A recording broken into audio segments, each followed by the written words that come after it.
This is a serious time and it requires a serious debate. Presiding Officer, Scotland needed a programme for government that recognised the scale of the challenge facing our country, the most immediate being the cost of living crisis, but wider action on the economy, the NHS, education and more, which I'll come back to. The cost of living crisis is a national emergency on the scale of the pandemic, and dealing with it requires both of Scotland's governments to move quickly and decisively. For months, families and businesses have been gripped by anxiety as food, petrol and energy prices have skyrocketed. On the day of the new price cap, if you can call it a price cap, on the day it was announced and households were told to expect average bills to be over £3,500, it is shameful that not a single Tory minister was available to reassure the public. It was immoral and inhumane to treat people like that. Now, I accept that the major action that we need in the face of the energy crisis is from the UK government. They must cancel the planned increase in energy prices. That one step would save families over £1,000. They must impose a cap on energy prices for businesses. That will stop businesses going bust.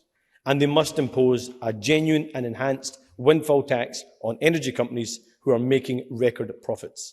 This will do two things. It will bring down bills, but it will also help reduce inflation. Anything less than this would be an abdication of their responsibility and their duty. So in that context, it is right for the Scottish Government to demand greater action from the UK Government. But my frustration, and the frustration of many around this chamber and around the country, is that the Scottish Government, whilst they've also been absent in this crisis, and they've acted at times like they were commentators rather than recognising the powers they have and the responsibilities too. Now, the First Minister often repeats, and this was repeated again today, that the Scottish Government has a fixed budget. Actually, they have a legal duty to deliver a balanced budget. Roughly a third of their income comes from taxes imposed here in Scotland. The First Minister leads an administration that can raise revenue, can grow the economy, and can make laws here in Scotland. And in that context, I'm not going to be taking any intervention, just like the First Minister did. The First Minister leads an administration. They should be doing everything they can to help with the powers and the resources that they have. It is why Labour published an Emergency Cost of Living Act, detailing just some of the measures we could take right now here in Scotland.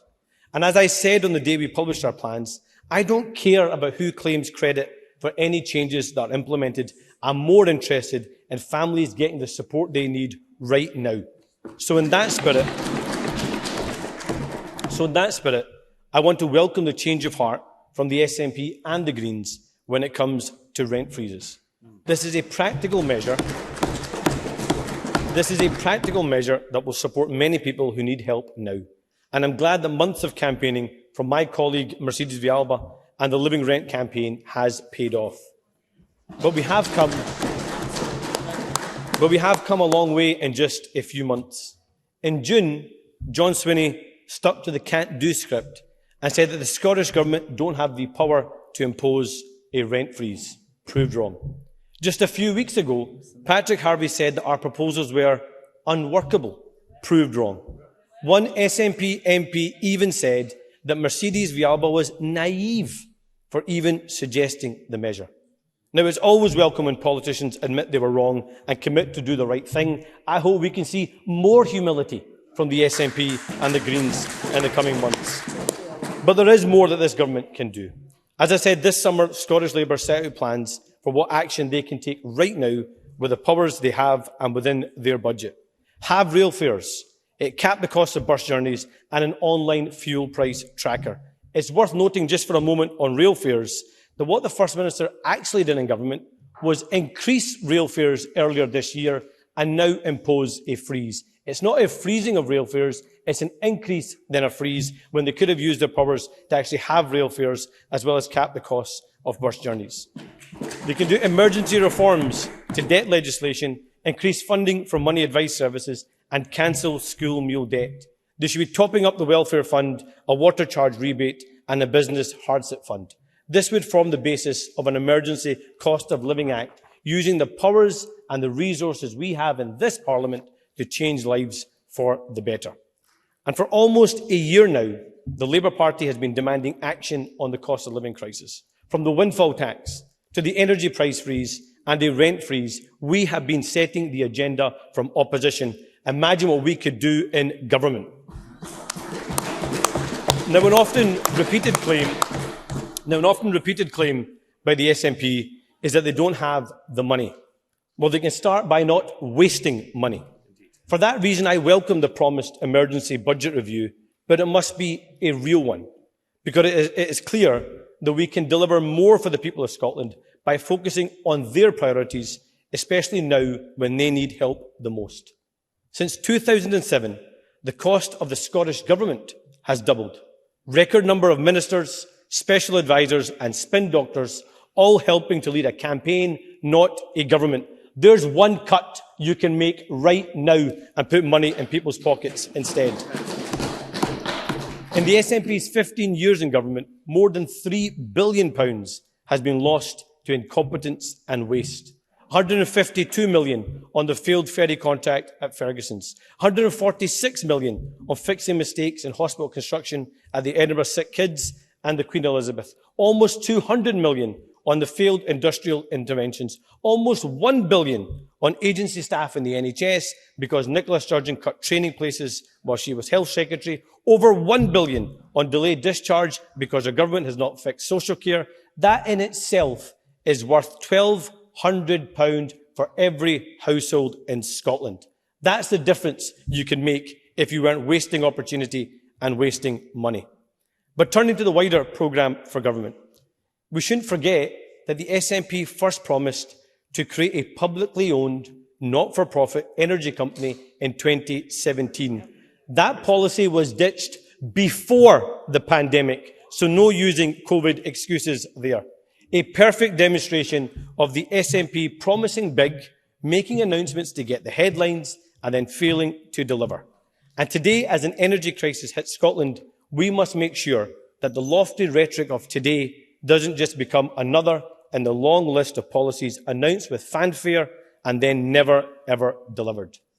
Now, the First Minister has presided over a government that has hoarded political power and too often failed to do something meaningful with it. Some might say that never has there been a politician with so much power, but who has done so little with it. In her grasp has been the power to transform Scotland, to grow our economy, to rebuild our NHS, to renew our education system, and actually deliver a green revolution. Instead, too often, the SNP have been timid and passive. Maybe, just maybe, this time will be different. But after 15 years, it's hard to give this government the benefit of the doubt. Change will only come when the First Minister and her government decides to end the culture, where every failure comes with a ready-made excuse. It's always somebody else's fault. So no one will be surprised by the inclusion of a referendum bill today, but they will be frustrated by the waste of money and resources, because the problem and the crisis is right now. I hate to break it to the First Minister, the Deputy First Minister and the SNP, but whether you voted yes or no, whether you voted leave or remain, your bills are going up right now. You need urgent action right now. You need a UK government to step in right now to impose an energy price freeze and a windfall tax. And you need an emergency cost of living act in Scotland right now to put more money in people's pockets. Because it's right that we have a heavy focus on the cost of living crisis today because of the immediate nature of it. But let's not pretend that there aren't other crises crumbling on in Scotland under this government's watch. We were promised a period of recovery. The recovery didn't even start yet, and we got thrown into this cost of living crisis. Under this government's watch, there's a crisis in our NHS. The numbers today prove that. There are more than 700,000 Scots on an NHS waiting list. That is 1 in 8 Scots waiting for an appointment and treatment. More than 9,000 children and young people are waiting for a mental health appointment. There's a crisis in our education system. A promise to feed every child in Scotland's primary schools broken. The attainment gap refusing to close, and money shamefully cut from schools in the poorest communities. A crisis in our communities, the highest drug deaths in Europe. A quarter of children living in poverty. £6 billion cut from council budgets since 2014. Use the powers you have. Don't look elsewhere. Don't find someone else to blame, but take action and make different choices. Because fundamentally, politics, First Minister, is about choices. So I do want to welcome some of the moves today, for example, on the eviction ban and the rent freeze and the action taken on the Scottish Child Payment. And it's right that the First Minister has moved in that direction. I accept that. But much, much more needs to be done to address this cost of living crisis, not simply a cost of living crisis, because it's not enough. We need to go further and we need to go faster if we are to avert this crisis. Now more than ever, people need politicians who will put aside their own obsessions and priorities and act in the public interest. This cannot be just another programme for government that goes through the motions and promises change and delivers nothing. Because government is more than just simply a campaign. The title of First Minister is more than just simply a status. Power is more than just a privilege and a responsibility. Use government, use the status, use the power to change people's lives and improve Scotland right now.